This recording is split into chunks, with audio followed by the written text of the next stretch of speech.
And we transformed that into the Minnesota Department of Jobs and Training. Why? Because we wanted to help people get job skills so they could become self-sufficient. The strategy is to get people off of welfare onto independence and self-sufficiency. That is just, I mean, that's no-brainer government policy. And we've got a food stamp program that is geared for the exact opposite. And we've got USDA spending millions of dollars advertising to get more people on food stamps. We've got USDA giving states bonuses for putting more people on food stamps. And so the incentives are exactly upside down. So these are just a few examples. But let me give one more on how we're wasting our money. North of Grand Rapids, Minnesota, there is a $50 million federal government project that is being built out in the peat bogs north of Grand Rapids for the purpose of studying the effects of climate change on the peat bogs in Minnesota. All right, $50 million. We're building greenhouses in the peat bogs. Is that a good use of taxpayer money? Or is that the agenda of the Greens to try to find some quote-unquote evidence that if we keep driving SUVs, we're all going to die? It's obviously a political agenda. It's not a serious scientific agenda. And it is this kind of waste of taxpayer dollars that leads us to the financial situation that we are in. Congressman Isa's committee in the U.S. House, and that's the Committee on Oversight and Government Reform, concluded, research staff concluded, that we're wasting up to $100 billion a year on Medicaid fraud at the state level. I'm not talking about people on the lower level, at state level. $100 billion a year. Neither the states nor the federal government is much interested in trying to solve that. So what is this? I mean, we are spending money we don't have. We're not spending money wisely. We aren't interested in stopping the fraud. I mean, the federal government isn't. The states aren't. These are the kinds of things we have to change if we're going to get our country back on track. And we've got a lot of changes that we need to make. But, and these are all my focal points, but today my emphasis is we can't have false accusations sitting on the table. And I've got another debate with Mr. Walls, I believe it's October 9th, if I remember correctly. Anyways, in October.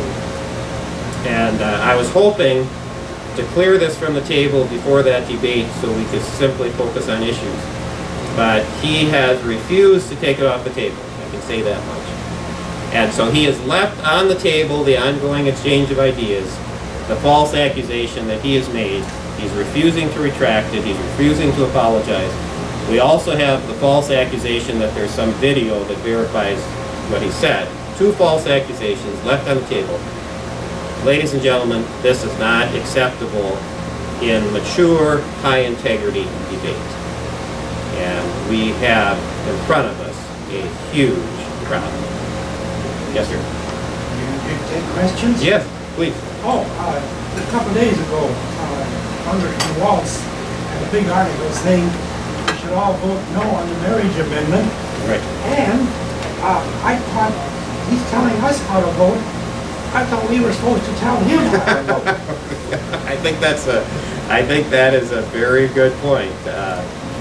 The only advice that I give voters is vote for Al Quist. He's a good guy, and he brings sound financial management. But I wanted to bring that up. I'm just angry about it. Okay. Alan? Yes. Yes. Bring up campaign funding. Yes. Donations. Sure. You mentioned the New World Journal, which is actually this was. I couldn't figure out what any.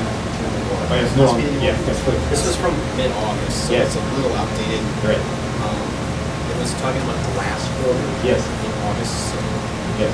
And it mentioned that you raised just over $8,000 with funding himself $70,000. And the self-donations are part of your endorsement. You mentioned Congress raising Right. Mr. Walls. Right. I was just wondering why the discrepancy in what you raised as opposed to what you invested. Okay, good question. The question is, why is there a big difference in the second quarter report? Big difference between what I've raised personally from other people versus what I've put in for myself. The reason is very, very simple. The first is I have to be financially very successful, and I don't apologize for that. And I am willing to use a lot of my resources to try to get this country turned around. And when I ask people to donate, I want them to know I have my own skin in the game. Okay? And it's quite a bit. And I'm fine with that. And my 10 kids are fine with that. And they know I'm more interested in giving them a country where they're free than giving them a, what should I say, an inheritance that is bigger than might do them any good. Okay? So that's part of it. The other part of it is that I very quickly realized that raising money before primary and endorsement is pretty tough. And I had many of my donors say to me, you know, I'm going to wait till after the primary. And I said to them, you know, that's what I would do if I were you. So what do? I spend my time in town hall meetings around the district, and I've been here, you know, quite a few times. And in other ways, meeting with the citizens of the district, putting together, I would say, a very good primary campaign. And one of the things that I take a personal role in is doing TV ads, which I like. Radio ads are coming next. And I have great fun with those things. And so I thought, well, I'm going to focus on doing things with the citizens till after the primary endorsement, and then I'll focus on fundraising. So prior to that time, I spent less than 2 days total fundraising because I thought it was better for me to spend my time elsewhere. Now I'm probably spending 2/3 of my time fundraising. And I think it's just a matter of good planning and good stewardship, and we'll be fine. So that's kind of the way I shape it. Mary? Let's let Mary go first. Yes. I just had a question. Yes. I'm wondering how this has changed with walls at the How does that compare to some of the beliefs that were going back and forth preparing campaigns? Well, you know, Mike Perry didn't make false accusations. You know, a lot of what campaigns deal with is the way you interpret information. And so he would interpret information one way, and I would disagree with him. I would say, no, my interpretation is something else. And that's totally legitimate. He, in my opinion, involved himself too much in personal things. I wanted to debate more issues.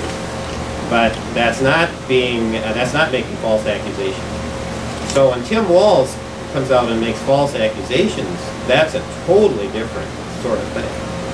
And to be very frank, I was irritated at some of the things that Mike Perry said.